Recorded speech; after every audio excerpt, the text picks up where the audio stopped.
مورخین لکھتے ہیں کہ جب سیدنا عثمان غنی رضی اللہ تعالیٰ عنہ کو شہید کر دیا گیا تو لوگ سیدنا علی رضی اللہ تعالیٰ عنہ کی بارگاہ میں ان کے گھر پر حاضر ہو کر دروازہ کھٹکھٹانے لگے۔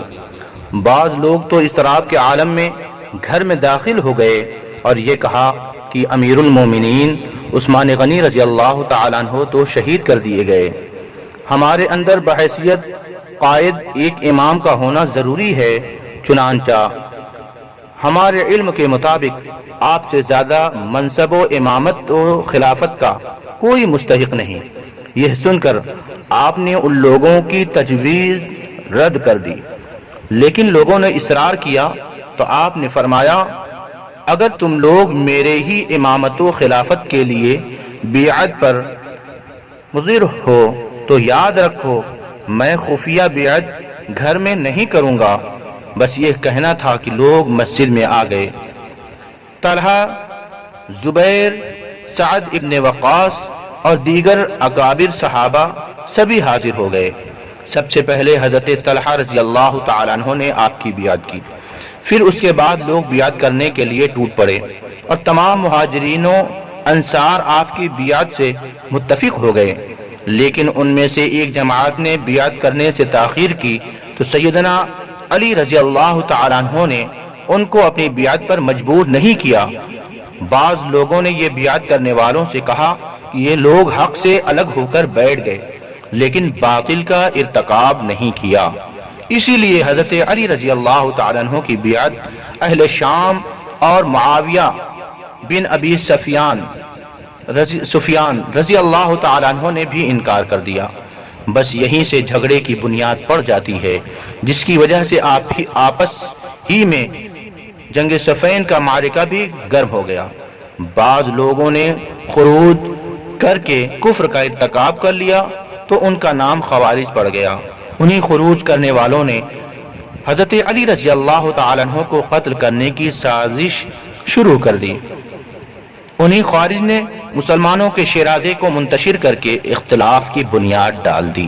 حضرت علی رضی اللہ تعالیٰ عنہ نے ممکن حد تک ان لوگوں کو سمجھانے کی کوشش کی، لیکن یہ لوگ باز نہیں آئے، بلکہ یہ خوارج معرکہ آرائی کے لیے آمادہ ہو گئے۔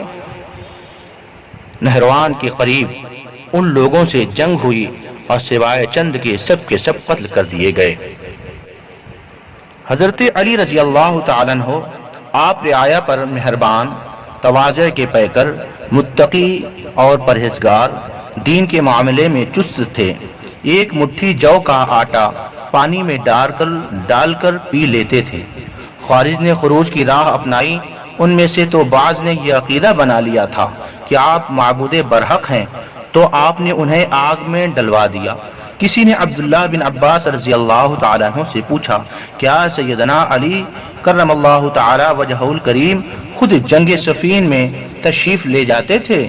تو جواب دیا کہ میں نے علی جیسا جنگجو نہیں دیکھا، میں نے ان جیسا بہادر نہیں دیکھا، میں نے انہیں ننگے سر، ہاتھ میں تلوار، پاؤں تک زرہ پہنے ہوئے جنگ کرتے ہوئے دیکھا ہے۔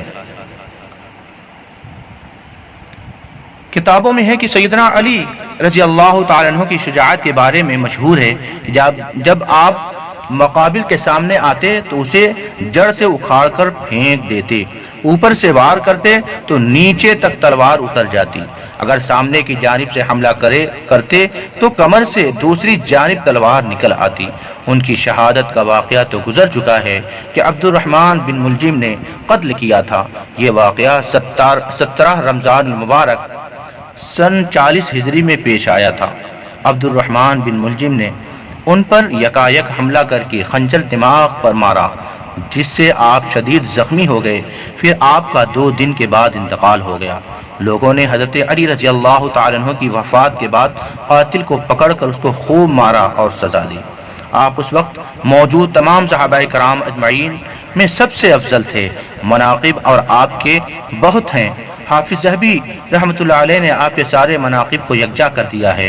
بعض اہل علم نے لکھا ہے جس وقت ابن ملجم نے آپ کو کاری ضرب لگائی تھی تو آپ نے سیدنا حسن و حسین رضی اللہ تعالیٰ عنہ کو بلا کر طویل نصیحت کی کہ جس کے آخر میں یہ بھی کہا کہ اے بنو مطلب، تم مسلمانوں کے خون میں لت پت مت ہونا، تم یہ کہتے ہو کہ امیر المومنین علی رضی اللہ تعالیٰ عنہ قتل کر دیے گئے ہیں، مجھے میرے قاتل کے علاوہ کسی اور نے قتل نہیں کیا، اسے تم آہستہ آہستہ سزا دیتے رہو، لیکن مسئلہ بالکل نہ بنانا، اس لیے کہ میں نے جناب محمد رسول اللہ صلی اللہ تعالیٰ علیہ وسلم سے سنا ہے، تم مسئلہ بنانے سے اپنے آپ کو بچانا۔ جس وقت سیدنا امیر المؤمنین علی رضی اللہ تعالیٰ عنہ کا انتقال ہو گیا تو حضرت حسن رضی اللہ تعالیٰ عنہ نے قاتل عبد الرحمن بن ملجم کو قتل کر دیا، اس کے ہاتھ اور پاؤں کاٹ کر اس کی آنکھوں میں آگ سے سلاخیں گرم کر کے بھونک دی، لیکن یہ سب ہو جانے کے بعد بھی اسے ڈر محسوس نہ ہوا اور آواز نہ نکالی، لیکن جب اس کی زبان کاٹی جانے لگی تو کراہنے لگا۔ لوگوں نے اس سے پوچھا کہ کیوں کرا رہا ہے، تو اس نے جواب دیا کہ میں موت سے گھبراتا نہیں ہوں، ہاں میں اس سے ضرور ڈرتا ہوں کہ کہیں میرے اوپر کوئی ایسا وقت نہ گزرے جس میں اللہ تعالیٰ کو نہ یاد کر سکوں۔ اس کے بعد لوگوں نے اس کی زبان کاٹ دی، پھر وہ مر گیا۔ روایت میں تصریح ہے کہ جناب رسول اللہ صلی اللہ تعالیٰ علیہ وسلم نے حضرت علی سے فرمایا، اے علی، کیا تم جانتے ہو پہلے لوگوں میں سب سے زیادہ بدبخت کون تھا؟ تو آپ نے کہا، اللہ اور اس کے رسول زیادہ جانتے ہیں۔ تو آپ صلی اللہ تعالی وسلم نے فرمایا کہ وہ ہے جس نے صالح علیہ السلام کی اونٹنی کی پونچیں کاٹی تھی، اسے ذبح کیا تھا۔ پھر حضور صلی اللہ علیہ وسلم نے فرمایا کہ بعد کے لوگوں میں سب سے زیادہ بدبخت کون ہے؟ معلوم ہے حضرت علی رضی اللہ تعالیٰ عنہ نے پھر کہا، اللہ اور اس کے رسول زیادہ جانتے ہیں۔ تو آپ نے فرمایا، وہ شخص وہ ہے جو تم کو یہاں پر مارے گا، جس کی وجہ سے یہ تر ہو جائے گی۔ یہ کہہ کر ان کی داڑھی پکڑ لی۔ حضرت علی رضی اللہ تعالیٰ عنہ یہ فرمایا کرتے تھے، اگر میں چاہتا تو میں اس کم وقت کو پہلے ہی سمجھ لیتا، لیکن سیدنا حضرت علی رضی اللہ تعالیٰ عنہ نے آپ کی وفات 57 یا 58 سال کی عمر میں ہوئی، چند علماء کی تحقیق کے مطابق 63 یا 68 سال کی ہوئی۔ ابن جریر تبری لکھتے ہیں کہ انتقال کے وقت عمر 65 سال تھی، اور بعض کا قول 63 سال کا بھی ہے۔